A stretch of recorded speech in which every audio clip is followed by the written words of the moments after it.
That's how I'm feeling. It's impossible for me believing that I can't, that I won't make it happen. Just watch what I got, all the strength that I have in me. I'm gonna stand up tall, gonna walk through the fire. You can knock me down, I'll jump up even higher. And I believe everything I need. I know, yes I know, it's all inside of me. Yeah, it's all inside of me.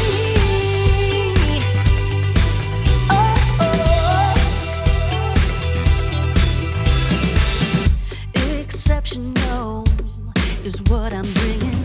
Unforgettable, seeing is believing, and the fire inside me pushing me to be who I am and what I was born to. I'm gonna stand up tall, gonna walk through the fire. You can knock me down, I'll jump up even higher. And I believe everything I need. I know, yes I know, it's all inside of me.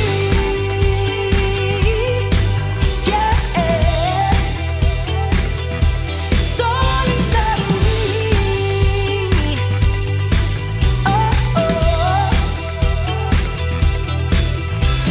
I won't hold back, throw away the doubt. Nothing can stop me now. I won't hold back, throw away the doubt. Nothing can stop me now. I'm gonna stand up tall, gonna walk through the fire. You can knock me down, I'll jump up even higher. And I believe everything I need. I know, yes I know, it's all inside of me. It's all inside of me. It's all inside of me. It's all inside of me. I believe, I believe.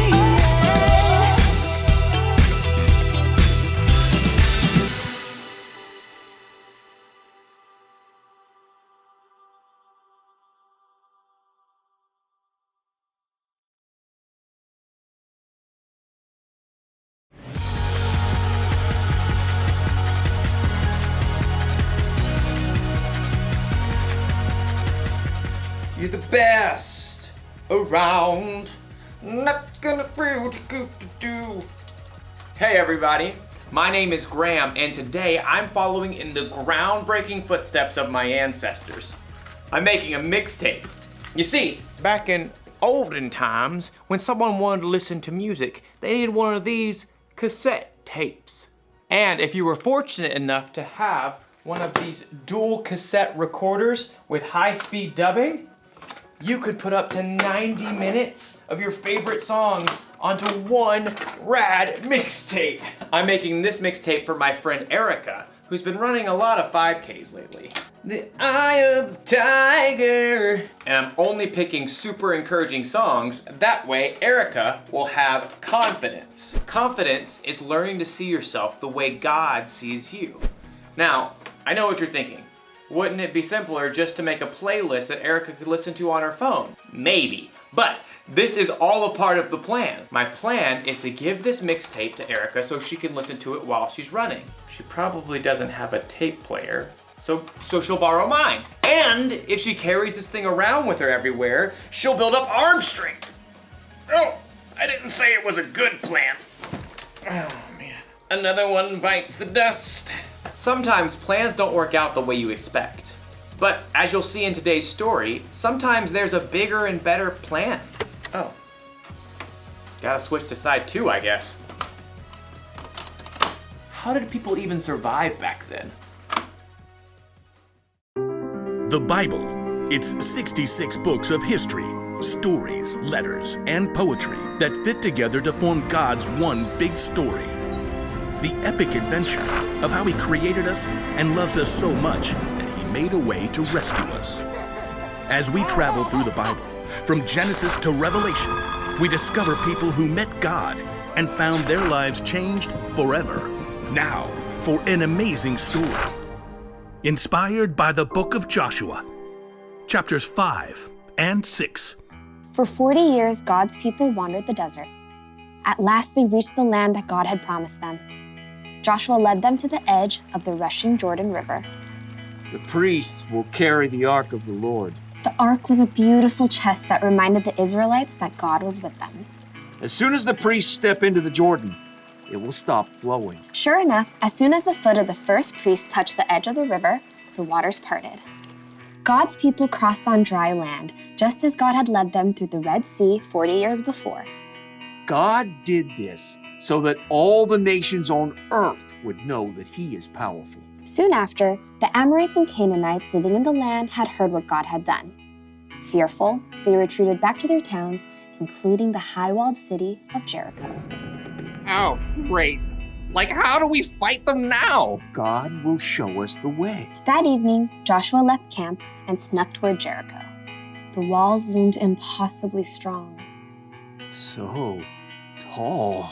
As he turned, Joshua saw a man standing nearby holding a sword.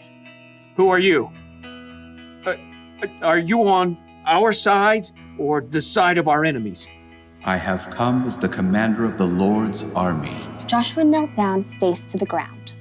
What message does my Lord have for me? Take off your sandals. The place you are on is holy ground. Joshua tugged off his shoes. I have handed Jericho over to you. Joshua listened carefully as the Lord delivered a message, a battle plan unlike any other. Wow. Okay, we'll do it, Lord. Joshua called for the priests.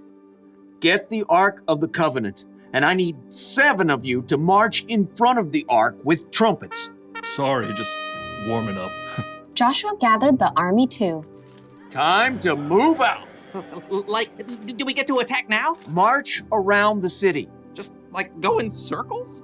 Some of you march ahead of the Ark of the Lord, and the rest of you march behind. Can we at least shout and stuff? Hey, Jericho, you guys smell like cheese! Don't give a war cry or raise your voices until the day I tell you to shout. But the priests must blow their trumpets. Forward, march! The entire army, including the priests, marched one time around Jericho, just as the Lord had instructed Joshua. Now can we get them? Back to camp, men. We march again tomorrow. The next morning, the Israelites marched around the city once again. And then on day 3, once again on day 4, not to mention day 5, and once again on day 6. We march again at sunrise. I have blisters. At dawn on the 7th day, the army and priests formed their strange parade once more. But this time, once they finished marching around the city one time, Joshua called out. Keep marching. Again? My feet are killing me. The Lord has told me we must march around the city 7 times today. On the 7th time around, the priests blew a long blast on their trumpets. Now shout! The Lord has given you the city.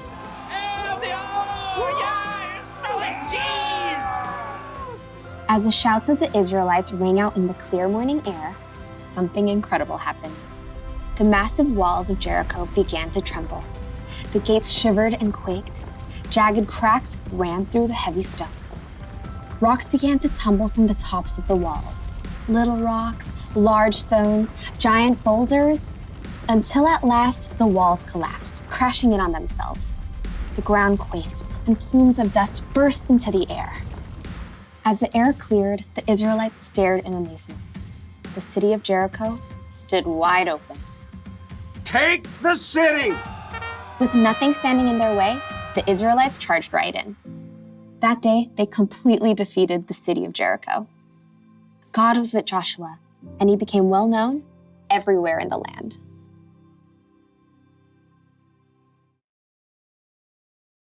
When God told Joshua to take over the city of Jericho, Joshua probably thought of a battle plan. And I bet his battle plan didn't involve marching around the city wall for a week blowing trumpets. But Joshua followed God, and the Israelites took the city. He had confidence that God's plan was bigger and better.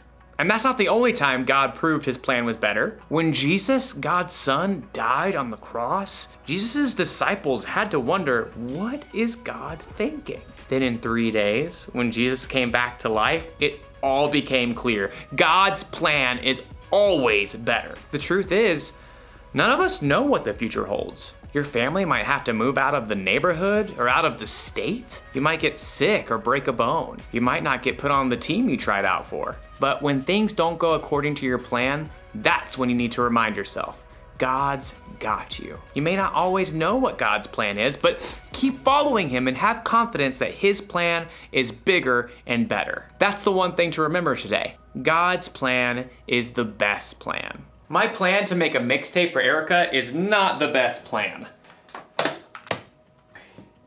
But it's still a lot of fun.